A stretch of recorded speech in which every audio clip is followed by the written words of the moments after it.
जबल marriage hall Ramzan special offer, lavish feel और royal amenities के साथ वाटरफॉल जैसी हर सुविधा आपके किसी भी फंक्शन को एक यूनिक एम्बियंस देता है। 600 chairs, 16 front sofa, 20 table for dining. Lal Qila caterers के साथ इनिशिएटिव लेके आपके लिए जबल वेडिंग हॉल ला रहा है स्पेशल कैटरर्स रेट्स, और हर अमेनिटी जबल मैरिज हॉल आपको प्रोवाइड करता है, वो भी डिस्काउंट रेट्स में। ऑफर सिर्फ मई 2023 तक सीमित है। पूरी सर्विस और रेट जानने के लिए दिए गए नंबर पर कांटेक्ट करें। शीलफाटा चौराहा पर हुआ एनसीपी के कमरुल हुदा के जनसंपर्क कार्यालय का उद्घाटन का फीता काटने के साथ विधायक अवार्ड ने सभी विरोधियों पर जमकर साधा निशाना।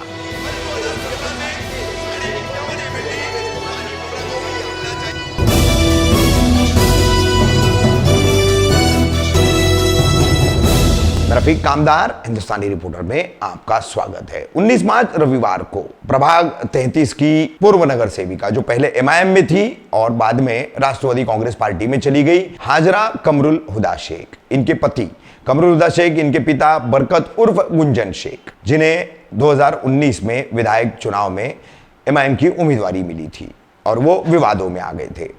ये पूरा परिवार फिलहाल एनसीपी में है और कमरुल हुदा शेख के कार्यालय का उद्घाटन, जनसंपर्क कार्यालय का उद्घाटन किया गया विधायक जितेंद्र अवाड़ के हाथों। कैसा था ये कार्यक्रम हम आपको संक्षिप्त में बता रहे, और साथ ही में विधायक अवाड़ की स्पीच के, उनके भाषण के ये मुख्य अंश आपको दिखा रहे हैं, जिसमें उन्होंने खास करके एमआईएम द्वारा जो टोरेंट विरोधी आंदोलन किया जा रहा है, मनपा के कौसा अस्पताल के निजीकरण की विरोधी भूख हड़ताल की जा रही है, मुख्यमंत्री एकनाथ शिंदे, सांसद श्रीकांत शिंदे, अपने अन्य विरोधी, ऐसे सभी विरोधियों को एक एक करके उन्होंने निशाने पर लिया। क्या कहा विधायक जितेंद्र अवाड़ ने तमाम इन विरोधियों को लेकर के, जिसमें पूर्व नगर सेवक राजन किने भी शामिल हैं, तो किस तरीके से उनकी ये स्पीच रही। ये पूरी स्पीच नहीं है, ये उसका लगभग सिर्फ जो है 50% से ज़्यादा थोड़ा सा हिस्सा है, मगर सुनिए और देखिए किस तरीके से विधायक अवाड़ ने अपने सभी विरोधियों को अपने इस भाषण में घेरा है। शमीम भाई, जिसके ऑफिस के उद्घाटन के लिए मैं आया हूं, कमरुल हुदा, करीम खान,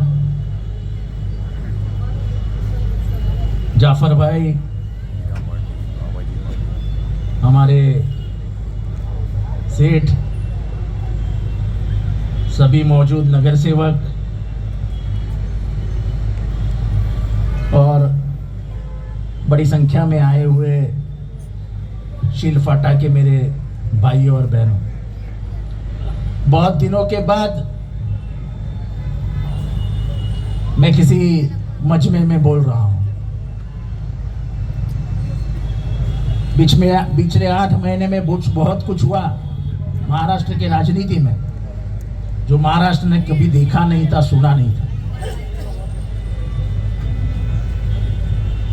और उसके बाद मुंब्रा में भी ऐसा कुछ माहौल तैयार किया गया कि सबको लगा कि बाप ही बदल देंगे।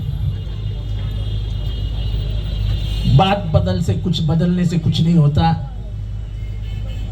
उसमें आपका रंग खुल जाता है, क्योंकि बाप का चेहरा अलग होता है और तुम्हारा चेहरा अलग होता है। बहुत लोगों ने अपना बाप बदल दिया। अभी भी कोशिश चालू है कुछ लोगों की कि कुछ लोगों से बाप बदलवा जाए। जिसको चाहे उसको बाप बदल लो। लोगों के दिलों में जो बैठा है उसको आप कभी निकाल नहीं सकते। और ये महाराष्ट्र की मिट्टी है और ये भारत के नागरिक है जो कभी गद्दारी का साथ नहीं देते। तो ये जो माहौल चल रहा है आजकल, कोई टोरेंट के उपोषण को बैठा है, मुझे सुना। अरे तुम्हारा बाप जो बैठा है, जिससे चंदा लेके तुम्हें राष्ट्रीय सम्मेलन करवाया था,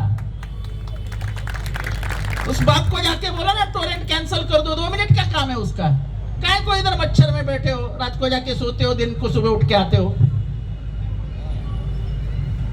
मेरे जमाने तो मैंने टोरेंट नहीं लाया था ना, तभी मंत्री एकनाथ शिंदे ही था, मुख्यमंत्री फडणवीस ही था, तभी टोरेंट आया था। अब टोरेंट निकालने का काम तो मुख्यमंत्री ही करेगा, जो तुम्हारा बाप बन के इधर बैठा है। तुम उसको बाप मानते हो ना अपना, जाओ उसके पास। इतना क्यों उपोषण को बैठते हो? क्या मूर्ख समझते हो क्या जनता को? हमें मालूम है ना 20 लाख रुपया कहां से आया, सम्मेलन कहां से हुआ, बैग में कितना आया, बैग में कितना गया, खर्चा कितना आया और पूछा कितना गया। दूसरों के पैसे पे राजनीति नहीं चलती मेरे बाबू, राजनीति जेब से करनी पड़ती है और लोगों के दिलों से करनी पड़ती है। 5 साल एक नल का कनेक्शन नहीं करेंगे, एक नल का, और जैसे ही चुनाव आएगा, वो मेंढक रहते ना बारिश में बुआं बुआं बुआं करने वाले, तो ऐसे मेंढक बाहर निकलते हैं। इनके हालात तो देखो। एक हमारी बहन वहां उपोषण पे बैठती है, चुपचाप रात को घर चली जाती है, मस्त जाके घर में बिरयानी खाती है और सुबह आके फिर उपोषण में बैठ जाती है। अरे जान दो, अपनी बहन ही है, माफ कर दो उसको। पर कितने बिल्डिंग वाले ऐसे बताओ जिसको इस बहन ने जाके तकलीफ दे के वसूली की है 50,000 लाख रुपया, 50,000 लाख रुपया। इलीगल बिल्डिंग जहां भी हो, ये हमारी बहन पहुंच जाती है, तब नहीं सोचती है कि वो मुसलमान है। वो बड़ी यानी जिना की पोती है ऐसी बात करती है। मुस्लिम क्या कौन से लीग की पार्टी हो? मुस्लिम लीग। मुझे लगता है जिना की पोती है, ऐसी बात करती है। कम से कम 25 बिल्डर मेरे पास है जो बता देंगे कि मैं हमारे से कितने पैसे लेके गई। मेरे को उस पे उसका खर्चा पानी भी है ना, बेचारी का चलना चाहिए। तो ऐसा पैसा नहीं कमाएंगे तो खर्चा कहां से लाएंगे?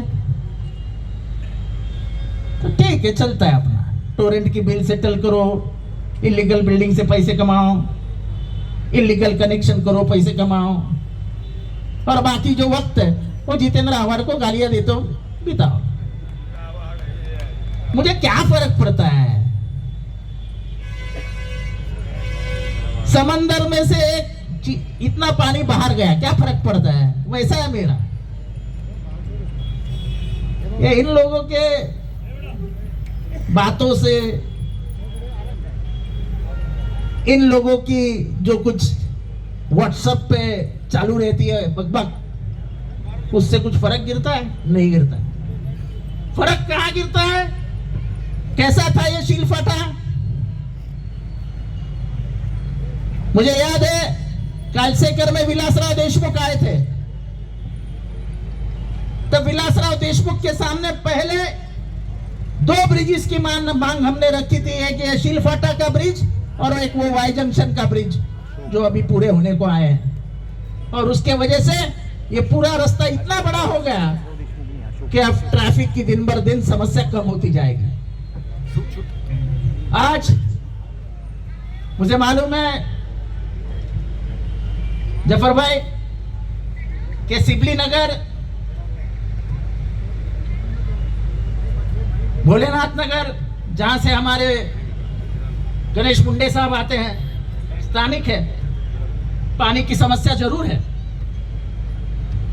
हमने मांग रखी है, हमारी MIDC में भी बात हुई है कि हमको 5 MLD पानी सिर्फ इस एरिया को बढ़ा के मिलना चाहिए। हमने दोस्ती के लिए भी बात की है कि 2 MLD पानी सिर्फ दोस्ती को मिलना चाहिए। वो टेबल पे से अभी चीफ इंजीनियर के पास आया है, चीफ इंजीनियर उस पर मीटिंग लेने वाला है। मेरे ख्याल से अपना साड़ू के नाम का इंजीनियर है और MIDC का प्रकाश चौहान करके इंजीनियर है, वो दोनों मेरे पास आने वाले हैं और दोनों बैठ के हम लोग उसके ऊपर अब फैसला करेंगे। अब जैसा ही मैंने ये कहा, तुम्हारा काम बहुत जल्दी हो जाएगा, क्योंकि ये बात अब मुख्यमंत्री कार्यालय तक पहुंच जाएगी कि जितेंद्र आव्हाड ऐसा बोल रहा था। हाँ, जितेंद्र आव्हाड बोल रहा था, अरे जल्दी बुलाओ, जल्दी बुलाओ, जल्दी बुलाओ, अपना हाथ से काम करवा लो। तुम्हारा काम हो गया, तुमको काम से मतलब है ना। तो मैं इधर से कुछ भी ऐलान करूं, मैं 8 दिनों के बाद करने वाला हूं, वो 8 घंटे में CM ऑफिस से हो जाएगा। तो जितेंद्र आव्हाड को करने को नहीं देने का, अपने को करने का, करो भाई, जल्दी करो। लोगों का भला करो, क्योंकि तुम 15 साल में कभी भी इधर नहीं आए हो। कभी देखा था खासदार को इधर आए हुए? वो खासदार के साथ एक येड़ा घूमता है, येड़ा। बोले जितेंद्र अवार्ड को खत्म करने आए, उसका अंत नजदीक है। अरे अबे तू कौन है अंत करने वाला? वो है वो। तेरी क्या औकात है? आगे बढ़ो।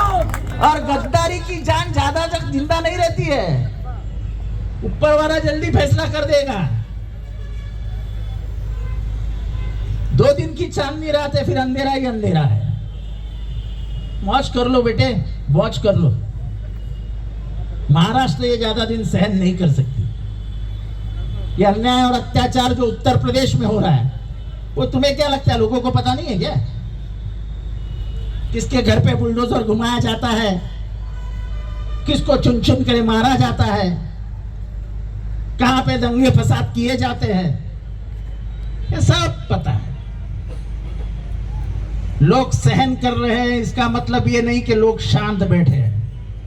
लोगों के अंदर अंगार लगी हुई है। कोई आता है पागल आदमी, हाजी मलंग पे जाता है और क्या भाषण करता है। पुलिस को वो नहीं दिखता है, उसके ऊपर केस करना चाहिए, ये पुलिस सोचती भी नहीं है। एक तरफ सुप्रीम कोर्ट कहता है कि नफरत का भाषण कोई किसी भी ने करना नहीं चाहिए, कुछ रेगुलेशंस डाल के देता है। मैं हाजी मलंग का जो एरिया है, जिस पुलिस स्टेशन में आता तो थाना कमिश्नरेट में ही। तो भैया आपने भाषण सुना कि नहीं? वो क्या कह रहा था?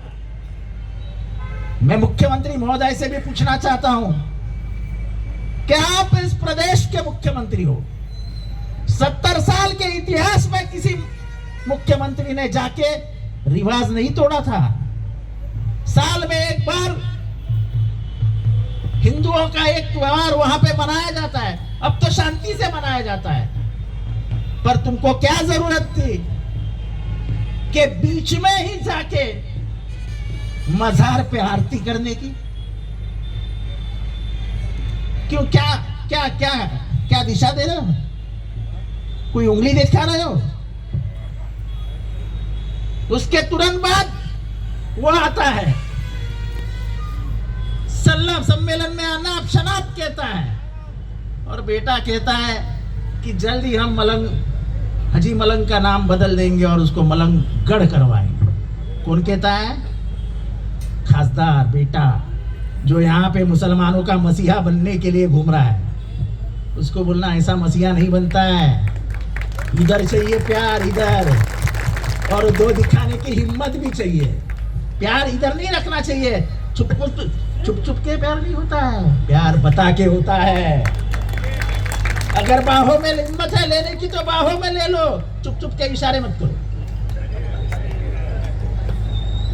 ये स्टेशन पर आएंगे और शीलफाटा में इशारा करेंगे, नहीं जमता है।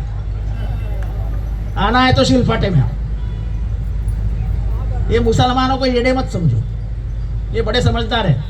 ये शांत बैठे हैं, इसका मतलब ये नहीं कि इनको समझता नहीं है।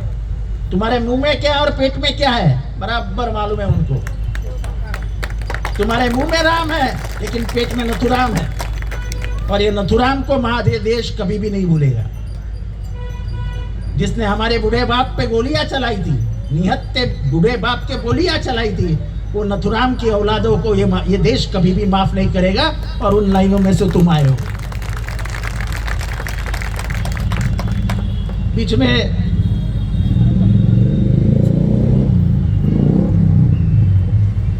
बीच में सम्मेलन हुआ, कोई बोल रहे हैं 20,000 लोग थे, कोई बोल रहे 30,000 लोग थे। पुलिस ने मुझे बताया 4-4,500 लोग थे।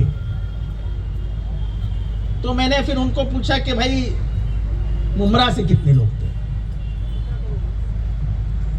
तो चलो मैं मुमरा से कितने लोग थे नहीं बताता हूं, तुम भी डर जाओगे। बहुत डरोनी बात है कि मुमरा से कितने लोग थे। चैन सुनना चाहोगे कितने लोग थे? डरोगे नहीं ना? नहीं डरोगे ना? 1,500 लोग थे।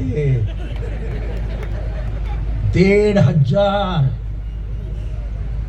जो मैं रास्ते पे चलूँ तो भी अगर बोल के चलूँ कि मैं कल आने वाला हूँ दोपहर को 11 बजे और 2 बजे तक घूमने वाला हूँ, तो मेरे पीछे चलेंगे उतने लोग सभा में भी नहीं थे। ये तो हालात है। अरे काम का मुबदला, काम करने वाले आदमी को लोग पसंद करते हैं। शीलफाटा के हालात, गुंजन सेठ, मुझे उसकी मालूमात थोड़ी कम है। मैं जरा बड़प्पन नहीं करूंगा कि मुझे यहाँ के हालात मालूम है। मैंने पहले ध्यान ही उसकी तरफ दिया था कि मैं वो पहले स्टेशन का एरिया सुधारू, आगे चलते चलते चलते आके आगे तक पहुंच जाऊं। अब मेरा भारत गियर तक का काम पूरा हो चुका है। कोई काम पूरा नहीं होता है, लेकिन लगभग पूरा हो गया है। यानी रशीद कंपाउंड में भी अब पानी की ज्यादा समस्या नहीं है। ये पहली बार ऐसा हुआ कि रशीद कंपाउंड में इस साल में पानी नहीं भरा था। 15 साल लग गए। कहीं नाली जाम नहीं हुई थी, बारिश में कहीं भी पानी नहीं था। अब गुंजन भाई, अपने को आगे बढ़ना है, क्योंकि एक बात ध्यान में रखना, आने वाला महापौर, ये लोग मस्ती क्यों कर रहे हैं कलवा मुंब्रा में आके? अगर कलवा मुंब्रा ने जितनी अपनी आज की ताकत है उतनी ही ताकत रखी और उसपे सिर्फ 2 बढ़ाए, तो समझ लेना कि कलवा मुंब्रा से ही महापौर जाके थाना में बैठेगा। और इसलिए उनकी सुलग रही है, डर रहे हैं कि जितेंद्र आव्हाड अगर ये ताकत खींच के लेके गया तो अपनी सत्ता गई। पहले उन्होंने ऐलान किया था हम 100 लाएंगे। मैं अब उनसे कहता हूं 50 तो लाओ। लोग गद्दारी को पसंद नहीं करते हैं, लोग गद्दारों का साथ नहीं देते, लोग शांत रहेंगे, लेकिन गद्दारों का साथ न देते हुए जिस दिन वोट डालना है उस दिन बराबर अपनी अक्ल चला के वोट डालेंगे। आज सबसे बुरी हालत अगर कलवा में किसकी है तो वो शिंदे गुट की है। आदमी नहीं मिल रहे। यहां तो छोड़ दो, यहां तो शिंदे की बात ही नहीं है। यहां शिंदे के नाम पे 2-3 बटले गद्दार घूम रहे हैं, वो सब बटले की ही जमात है। यानी देखो गुंजन भाई, गद्दार भी एक ही साइज के।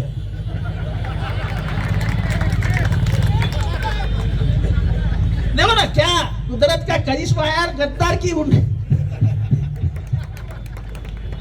यानी किसी को ऊपर देखने की जरूरत ही नहीं, दोनों हाथ में हाथ डाल के बात कर सकते हैं। अपने से बात करेंगे तो जरा ऊपर देखना पड़ता है। मेरा एक फोटो देख लेना, एक फोटो आया है मेरा, एक आदमी मेरे को हार पहना रहा है स्टेज पे, और जब वो हाथ पहना रहा है तो उसको दोनों पैर उसको ऊंचे करके हाथ पहना है। ये साले अपने दोस्त भी इतने हरामी है कि बराबर उतना ही फोटो निकाला उसके पैर ऊंचे हुए।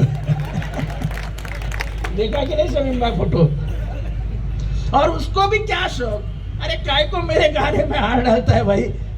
जब अभी गद्दारी कर ही ली है तो दूर चले जाओ मेरे से। मैंने कहा बुलाया तेरे को नजदीक? अब तो हिसाब करके ही बात आगे बढ़ेगी ना, फैसला वहीं पे होता है। जनता फैसला कर देगी जमहूरियत में। साला 25 साल अपने घर के नीचे के रास्ते नहीं बना सके थे, वो पूछ रहे जितेंद्र आव्हाड ने काम क्या किया है। अरे साले पहले तुम्हारे घर के इलेक्ट्रिक के बिल भरो और फिर बाद में जनता की सेवा करो। घर में डायरेक्ट मीटर 25 साल से, और ये बड़े बनने जनता के नगर सेवक और जनता की सेवक।